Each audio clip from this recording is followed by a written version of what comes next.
Hello to everyone. My name is Andrea Carcano. I'm one of the founder of Nozomi Networks, and I'm the CPO of Nozomi Networks. And I'm here today with Edgar Capdeville. Hello, my name is Edgar Capdeville. I'm the CEO of Nozomi Networks.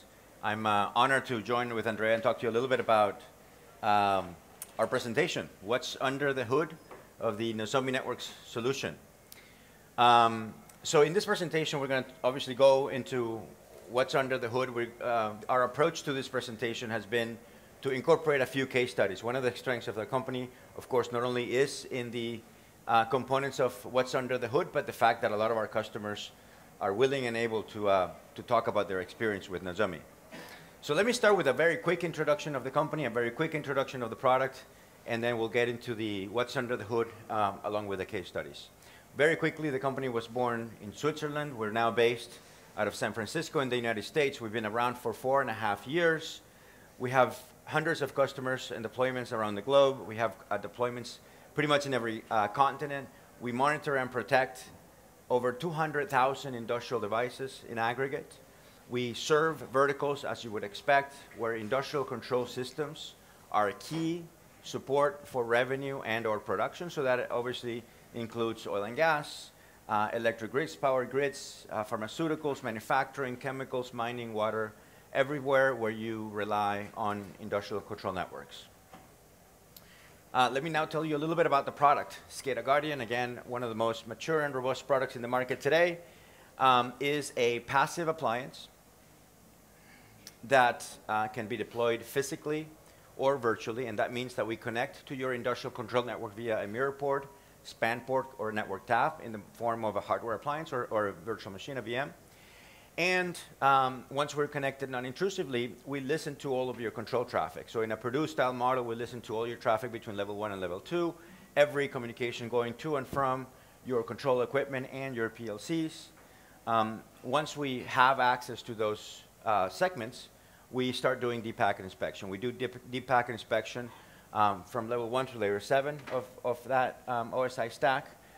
And for example, level 1 to layer 4, we can tell you right away who's connected to whom, how many sessions, what protocols. But what's key for us, and for our solution being so process-centric, is that we go all the way up to layer 7. So in layer 7, we actually get access to the process information.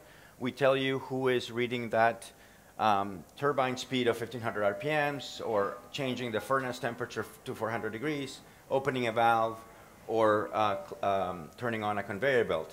And with that information, we suck it in, and we use machine learning and artificial intelligence to first build a baseline model, a machine-based model of your industrial process.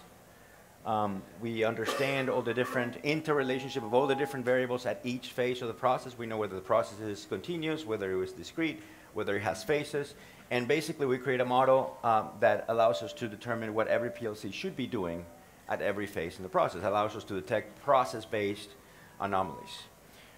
With all that information, in addition to creating a very solid and robust anomaly detection platform, we're also able to add a lot more functionality that becomes available in the form of network visualization and monitoring, asset inventory, vulnerability management, and so forth. Another way of looking at our platform, if you will, is through our solutions architecture. So from the bottom to the top, you have a layer of deep packet inspection and protocol analysis. This is where we can instantly add protocol parsers to understand the hundreds of industrial protocols that exist in this industry. Next up is our real-time process analytical engine. This is where our process model lives and is created with our deep neural net analysis. And this is also where our real-time database lives. You can basically, any question you could possibly think of about anything that has traversed the network, if you can create a query about it, we can give you a real-time answer. So imagine that, real-time answers to ad hoc queries. That's our real-time process analytics engine and database. And on top of that, we build modules that add tremendous amount of value to our customers. The main one is of course, the one in the middle. This is the one we're known, which is a behavioral anomaly detection module, where we actually give you really low false positives, really low false negatives information about anomalies in your network. But we complement that with the additional modules. Network visualization and modeling. I think you guys, hopefully most of you guys saw yesterday how we have a state-of-the-art visualization capability for visualizing the nodes that are discovered, the process information that we feed to you. We have a very strong asset inventory where we detect assets, track assets, not only those assets, but the components of those assets, the firmware level of those assets, and we tie that with vulnerability information to give you accurate information about the vulnerability that you have in your network, and you can prioritize and basically perform your own risk management associated with that particular asset. And last but not least, we have our dashboard and reporting capability, which allows you to create all sorts of dashboards and reports for continuous monitoring management, etc. I think the rest of the functionality we're going to cover through the presentation, so I'll move on real quick. So the cybersecurity challenges are really associated with asset management, anomaly detection. So a lot of the focus has been on detecting some of those anomalies, threats, and vulnerabilities. This is a SANS survey that we helped co-sponsor in 2017 that prioritized main concerns affecting industrial control networks. And as you can see here, the top 3, the top 4 are associated with being able to effectively monitor your network, to detect things, detect internal threats, external vulnerabilities, and anomalies or other incidents that may happen in your network. So clearly top of mind to everybody in the room. Yep. So one of the things that is really important here is that Edgar described our solution, describe a high-level approach, but what we want to do today is we want to bring one of the well-known attacks, try to analyze it, and try to understand how you can protect your critical infrastructure from tailored attacks. So here we have an example of a tailored attacks. That is an example is Industroyer, so Crashoverride or Industroyer. So probably many of you hear about this virus. And I think the interesting part about this virus that they show that there was mainly 3 phases in the attack. So the first phase, that was the infection phase, it's a pretty common phase, right? If you want to attack any environment, you need to find a way to access to the environment. Could be a USB attack, could be a USB key, could be access from internet, but you need to try to access to the organization. And that's the infection part. But the interesting part that we saw in this type of attacks was the discovery phase. So as soon as you are able to reach the industrial process or the industrial network, one of the important things is that the malware will start to gather information. So remember, your network doesn't have any encryption on the process level. So it's really easy to read information at that level.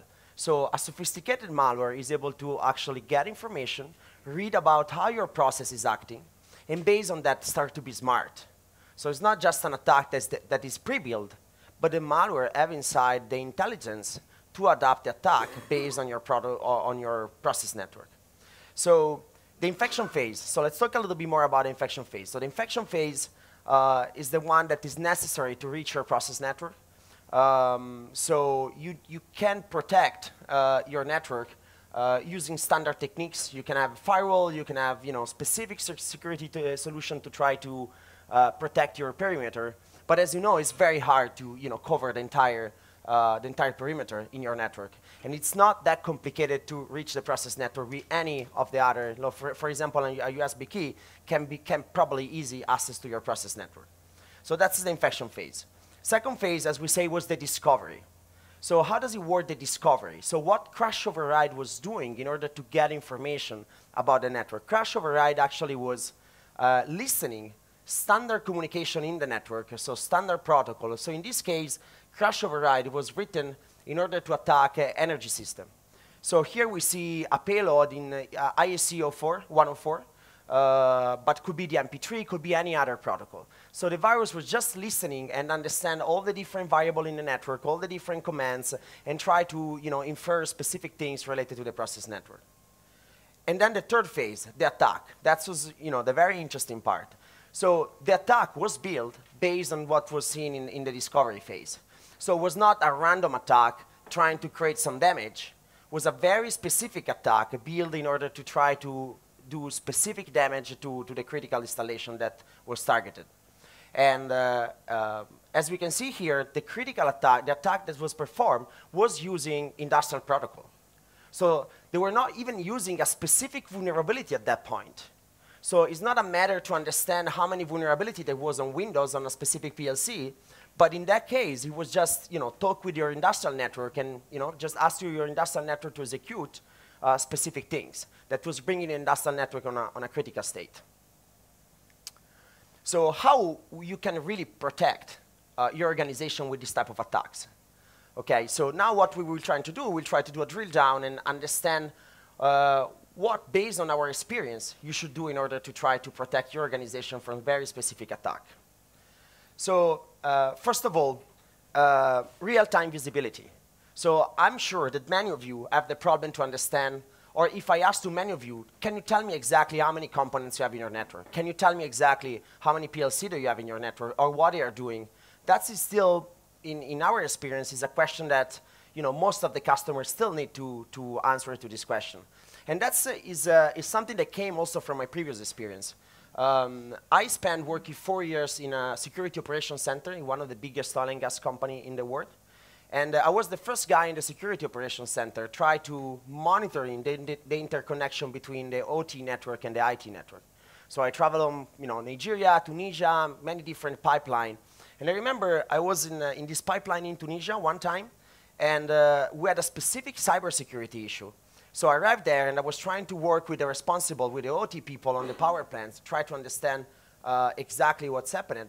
And when I spoke with the guy and I asked, do we have a network schema or an asset inventory list about what we have here? So the answer was, actually, we have something, but it's very old. It's something that was not updated, was there since many years ago. So it was not easy even understand exactly all the different components in the network. So real-time visibility is really important. So the second thing, as we say, is asset inventory. So you need to understand in real time how your network is communicating to each other, but you need also to understand which components do you have, which protocol are you talking your components, do they have any specific vulnerabilities? So that is really important. And third, last point, is fundamental to have a solution, try to understand exactly what's happening in the process network. So as you see before, the discovery phase, it's useful to build a very tailored attack. So you cannot find a standard signature, try to block your specific attack, but you need to have a solution learning how your process network is behaving and try to block specific and tailored attacks. Otherwise, you cannot see the specific tailored attack like Industroyer or Crashoverride. So as we can see here in this slide, so real-time visibility that we talked before, it's really important in order to understand all the different phases. As you can see here in the animation, you have different communication inside your network, and you have different components that are talking at a different level. So it's very important to understand and monitor at that level, what's happening in the network. So if you have any specific malware or virus targeting your network, and you can see is able to access in some way at your network, and they start to do stuff. Even the discovery phase change a little bit the behavior of your network. So it's really important to have the real-time visibility. The second part is related to the distribution part. So it's really important to actually try to understand how is distributed your network and how it's located. Some of these facilities may be very broad. You may be talking about a central group of refineries with a lot of nodes, a lot of components. Some of these facilities may be super, super tiny. They could be very small substations for gas, for electricity, for water. So it's extremely important to have geo-distributed multi-tenant deployments because you need information aggregated into a central NOC or SOC that you yourself or different folks in your organization or even service providers may be managing. So for example, in this case, we have kind of a traditional, could be a manufacturing plant being controlled first by the kind of local plant managers and then remotely by a central SOC or NOC, and then it could be more than one. But you may have multiple. And again, if that was not a plant, but it was an electrical substation, you want to be able to centralize a lot of this information, which is the value proposition number one. But also you may want to remote access into that location, whether it's a substation or a plant, to troubleshoot issues, detect, drill down, et cetera. And one of the beautiful things about our platform is that it allows scale up from that perspective by aggregating hundreds of substations, tens of hundreds of plants, et cetera, et cetera. Yeah. So now let's try to go to do a little bit of the drill down on what we said before. So how I can really understand, the different phases of a Telluride attacks. What I really need in order to understand these different phases. So first of all, on the detection phase, actually, as you can see in the infection phase, as you can see when actually the malware is targeting your industrial control organization, actually it's important to have a standard behavioral approach. So it's important to understand which are the communication that usually are happening in your industrial control network, but also the signature are very important. So that is one of the key points of our solution. We're not a solution only based on anomaly detection. We're not a solution only based on signature detection, but we believe that both of the approach have some advantages. So both of approach can give you the possibility to see in details what's happening. So that's why it's important to have assertion, to have a signature that detects a specific malware, well-known malware. It is important to correlate that with any anomaly in the behavior of the system. So, and that was for the infection phase. So on the discovery phase, how I can identify the discovery phase? The discovery phase usually is the malware sending some specific packets in order to understand what's happening in the network, in order to understand how many variables do you have, how many turbine, how many pump do you have in your network. But they are commands completely valid. So they're not very invasive. They are commands very sending a very specific way to your PLC or your devices, or just listening all the commands. So it's really hard to have any solution that could block or could identify that with a signature. So that's why it's very important to have something able to learn what you have in the process network and identify also this little change of the behavior. And the last part is, of course, related to the attack that is performed. So when the attack is performed, in this case, you need to have, like, as we say, a behavioral analysis that is able to identify that now the malware is trying to change your span speed. It's trying to increase the temperature, or it's trying to change any parameter that are important in your ecosystem. So what we're going to do after this slide is that actually we want to tell you a little bit of the story that we had with our customer. Some of the things that we identified, or some things that happened in some real customer all over the world. Yeah. So to go into kind of the main topic, what's under the hood, let's use some of the case studies. As I mentioned earlier, one of the things that you should look at Nozomi for is the frequency and ability of a lot of our customers to go on reference and say something nice about our solution. So let's talk about Chris. Chris Smith is the SCADA operation manager for Vermont Electric. Vermont is a very, very small shop. He is the head of OT, the head of IT, the head of cybersecurity. He takes out the trash. He basically is a one-man shop for the entire facility. And one of the things that you'll see here in this code is that, well, he was having a hard time with visibility. He was having a hard time tracking the assets. He wanted to be protected around cybersecurity. But one of the main things that he obtained was 20% of his time back from an operational management point of view. It's a video that we have in our homepage. You guys are welcome to go check it out. A lot of manual work, a lot of reporting capabilities were subtracted and automated by our solution. But specifically what we want to talk about here is network visualization and monitoring, and his initial willing or desire to close the gap associated with visibility. He was faced with the standard dichotomy associated with visibility. You have a dichotomy. You either have to insert an active solution that is disruptive to your network, that is actively querying your devices out in the network, or you have to do a very manual, resource-intensive approach to discovering assets and tracking assets. And as Andrea just mentioned, it becomes a printed spreadsheet that is old the second you print it. So our approach and what's under the hood is a real-time, non-invasive, non-intrusive, passive way of visualizing and mapping and discovering your assets. So whenever we approached Chris's network, the first thing we did was discover his vast network topology. This is maybe resembling some of the screens that you saw earlier. Initially, it looks a little bit kind of complex, hard to manage, but over time, and with our drill down capabilities, you can actually organize your network, properly visualize it, properly analyze it, get all the information around visualization that you need, and troubleshoot for. You can actually go deep into some of the details around visualization. You can get details around nodes, characteristics, features, who are you connected to, what are you speaking, what's your TCP, retransmit levels. You can get information about physical variables, right? This is, at the end of the day, a physical process. So it's imperative that you are able to see what that physical variable is: pump speed, conveyor belt status, temperature. You're going to be able to see link availability, especially in the electric power grid. Link availability is the way you charge revenue. Contents of files that are going back and forth, whether they're contaminated with some sort of malware, et cetera. And then last but not least, link persistency, right? So you can create alerts around link persistency. You could create your own assertions. You can drill down. You can query. Network visualization and monitoring is the first step of the problem, solving the visibility issue. Ooh. I think I did something. Here we go. So let me tell you about Enel before we get into the second case study. So asset inventory. Enel is a top 5 utility in the world. They are a global player. They go from all forms of generation, transmission, distribution. They even do some retail. They started their life in Rome, in Southern Europe, but they were global. They have properties, assets in the US. They own probably half of the assets in South America.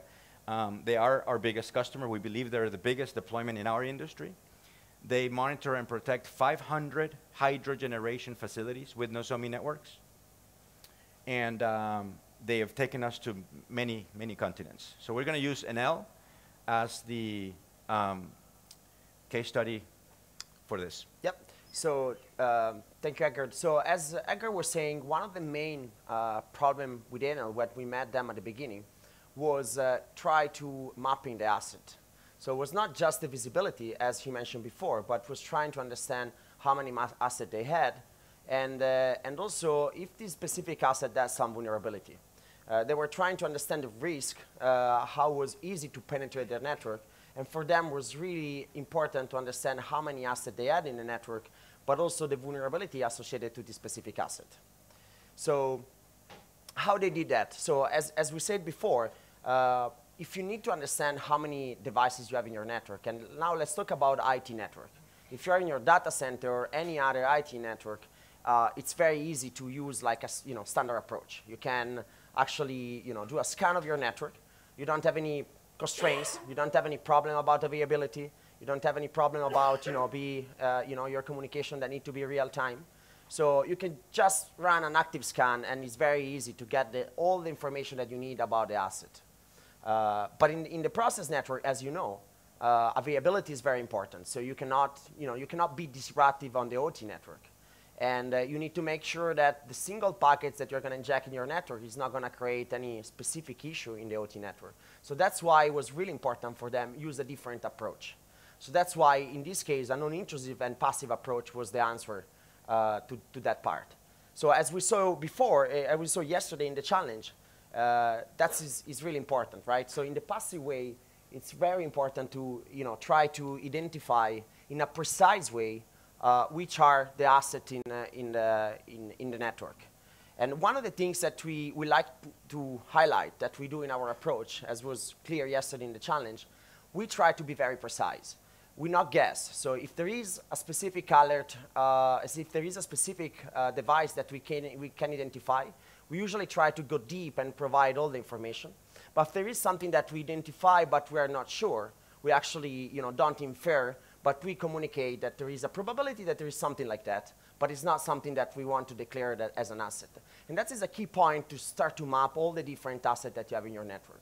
Because if there is something that you don't know, or you don't want a solution maybe tell you, oh, that's this type of asset, and then when there is an incident, you discover that maybe was not good, was a false positive, also in the asset inventory.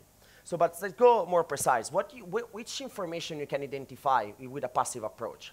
Which are the good things about the passive approach, but also the limit eventually about a passive approach, if they are. So we try to be very technically open in this case. So operating system. With the passive fingerprinting, it's pretty easy to identify the operating system. So we can actually identify the type of operating system. We can identify the service pack level of the operating system. We cannot, of course, identify if there is any remediation against specific vulnerability in place for that operating system, but we can identify in a precise way the operative system and the software installed in that specific device. So the other things is the firmware version. Of course, your OT devices as a firmware, and identify the firmware version of the device is very important for different reasons. You want to know exactly the firmware version because you want to know exactly what the asset has, but also because maybe a specific vulnerability, a specific firmware has a specific vulnerability that maybe you want to track or you want to do something for protect that specific vulnerability. So other information that you can identify is, of course, the OT vendor. You can identify the product name, the serial number. You can identify other specific things that are related to the device in general. But all this information give you another important information. So as soon as you are able to identify product name, you're able to identify the firmware version, actually Nozomi can give you the list of the well-known vulnerability related to that specific device. And that is another important thing, right? Because the score that you see there before, there in the screenshot, actually show you the CVSS score. That is not coming from Nozomi. It's coming from well-known sources like the US CERT, for example. So, and in this case, you can see exactly how critical is that vulnerability, and you can decide, do I need to do something? Do I need to update the firmware version? Can I go to my people on the OT field and saying, maybe we can take the risk to at least update this PLC because it has a very critical vulnerability? Or the same things for an operative system. It's a choice, right? I'm not here saying that by patching all your system, you're going to solve the security issue. As a security guy, that is not true. But on the other side, I want to tell you that is another little piece that maybe you want to address or you want to put in the bucket and calculate your risk and decide if you perform any specific action. As we saw before, another thing that is really important is that when you have a PLC, it's not only a matter of the specific firmware version of the PLC itself, but you may have some hardware module on the PLC. And in this case, you actually want to know firmware version and hardware module that you have also on the PLC or RTU. Last part is classify the device. As soon as you have a list of all your asset inventory, all your asset in the network, it's very important to start to classify the device. That's give you, in specific to Enel, give them a clear understanding about which type of device they had in the network, how many Windows computer, how many Linux computer, so they start to finally to structure an approach, a process to match to map in the risk that they had in their network. For the third case study, we're going to use one of our strategic partners. FireEye is, of course, a cybersecurity leader. They went out to the market to select a tool and solution for performing services in industrial control networks. It was one of the toughest and most technically sophisticated selection process. And they, of course, selected Nozomi as the tool for the job. And this particular case study highlights the threat detection capabilities of Nozomi. So threat detection, it's an important thing. So how you can identify a specific threat? As we say before, when a terrorist malware is attacking your network, it's very important to take in consideration three things. One is it's very important to be accurate in the detection. So don't provide false positive and try to be very accurate. The second thing is that imagine that you are standing in front of your screen, right? And you are flooded by, I don't know, 200,000 alerts. And maybe you have installation all over the world. And some of the installations are far away from where you are.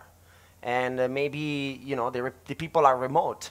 So for every alert, you need to invest a little bit of time. And it's very important that you don't have false positives, as I said, but also it's very important that you actually understand exactly what's happening, because it's another very important things. So let's talk like we showed at the beginning, the attacks about Crashoverride or Industroyer. As we discussed at the beginning, there are three phases in this type of attack, right? So the infection discovery and the attack phase. So, and as we said before, it's very important to have an approach that put together, signature-based approach and behavioral analysis in order to give you a quick understanding about what's happening. So behavioral analysis, YARA rules, specific packets rules, or signature, that's help you to give you a clear understanding about what's happening. And now I will tell you exactly why in the next slide.